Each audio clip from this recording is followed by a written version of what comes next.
Selamat pagi Bu Ratna, selaku guru mata penguji pelajaran kimia. Nama saya Abraham Walter Bonar Huta Barat dari kelas 12 IPA dengan nomor induk sekolah 16254. Dan di sini saya akan memperlihatkan video ujian praktek kimia saya yang bertopik membuat larutan indikator asam basa alami.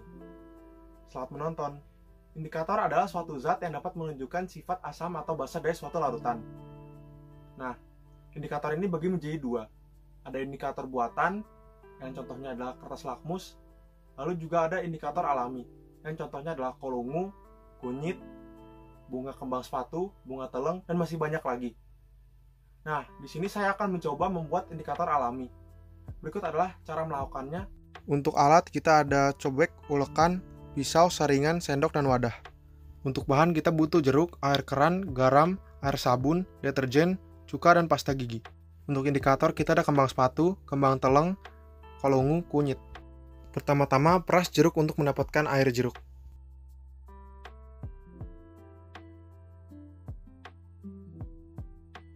Tuang air sebanyak 80 ml ke dalam wadah, lalu tambahkan deterjen 1 sendok untuk membuat larutan deterjen. Lalu aduk hingga rata.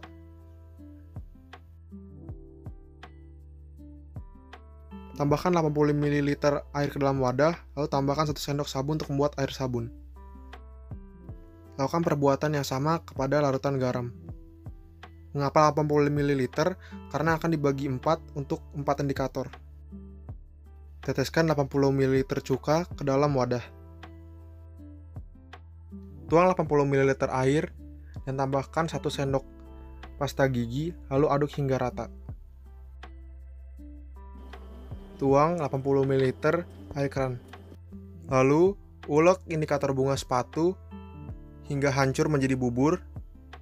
Jangan lupa tambahkan air untuk memudahkan dalam penghancuran atau dalam pengulekan dari bunga sepatu.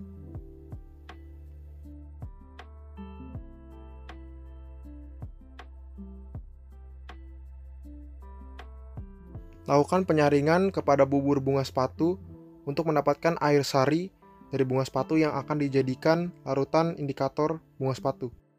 Berikut adalah hasil penetesan dari indikator bunga sepatu. Teteskan 1 sendok makan larutan indikator bunga sepatu ke dalam wadah-wadah yang telah disediakan.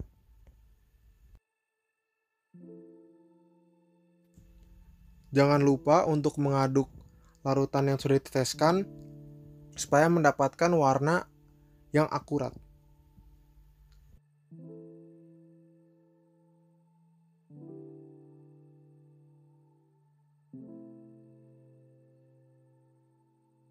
Lakukan pengulekan kepada kembang teleng. Jangan lupa untuk menambahkan air supaya memudahkan dalam melakukan pengulekan. Setelah itu, saring hasil ulekan kembang teleng untuk mendapatkan air sari dari bunga teleng. Air sari tersebut akan dijadikan larutan indikator kembang teleng.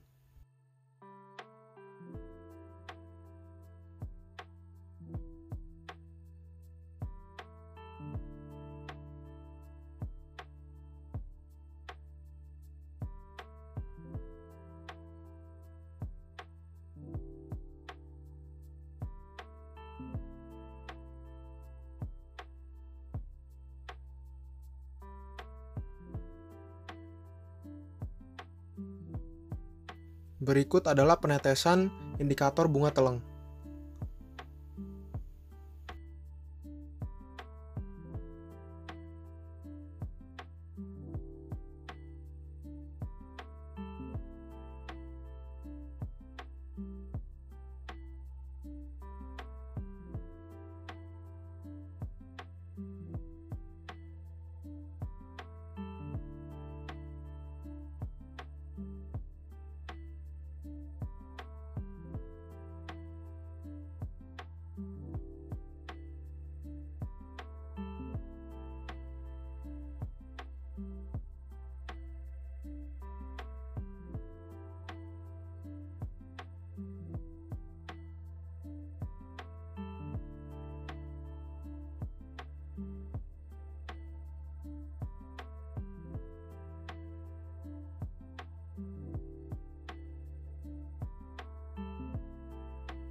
Kupas lapisan luar kolungu,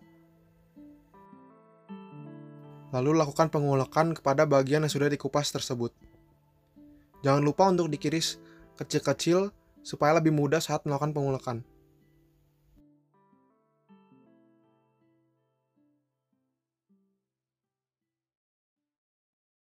Setelah itu, saring bubur kolungu untuk mendapatkan larutan indikator kolungu.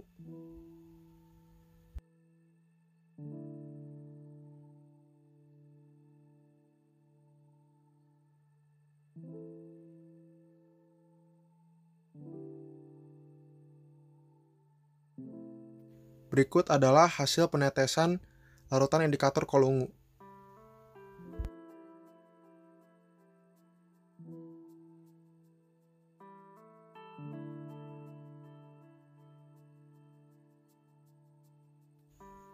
Potong kunyit menjadi bagian-bagian kecil.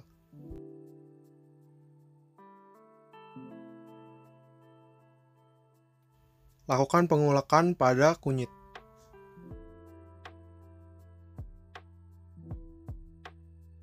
Berikut adalah hasil penetesan larutan indikator kunyit.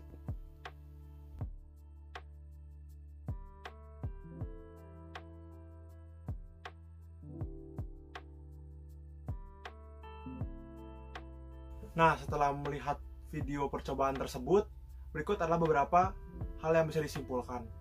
Yang pertama, kol ungu, kunyit, bunga sepatu, dan juga bunga teleng bisa digunakan atau bisa dijadikan sebagai indikator asam basa alami. Yang kedua, air jeruk dan air cuka bersifat asam. Air cuka saat diteteskan oleh indikator menjadi berubah warnanya berwarna oranye atau kuning terang, ada juga merah muda atau pink, ada juga merah tua. Lalu untuk air jeruk saat diteteskan oleh indikator-indikator tadi memiliki warna oranye keruh dan juga merah muda yang agak sedikit tua. Lalu yang ketiga, larutan deterjen, air sabun, dan juga air pasta gigi atau larutan pasta gigi bersifat basah. Hal itu bisa terjadi karena ditunjukkan bahwa setelah diberikan atau diteteskan indikator-indikator tersebut, warna mereka menjadi rata-rata kuning keruh saat diteteskan kunyit. Lalu pada saat diteteskan bahan seperti kol ungu dan juga bunga teleng menjadi warna biru, mulai dari biru terang sampai biru tua. Lalu saat diteteskan oleh bunga sepatu atau kembang sepatu menjadi warna abu-abu. Dan yang keempat, larutan garam dan juga air keran bersifat netral karena tidak terjadi perubahan warna saat diteteskan indikator. Kelima dan yang terakhir, keakuratan warna atau warna yang akan dihasilkan dalam percobaan ini dipengaruhi oleh beberapa faktor. Yang pertama adalah jumlah larutan indikator yang diteteskan. Lalu yang kedua adalah banyaknya air larutan yang akan diuji. Dan yang ketiga adalah bahan atau jenis bahan yang akan digunakan oleh larutan yang akan diuji. Contohnya adalah jeruk manis dan juga jeruk yang asam akan memiliki warna yang berbeda saat diteteskan oleh indikator alami tersebut. Sekian dari saya, kurang lebihnya mohon maaf apabila ada kesalahan kata yang terucap. Thanks for watching.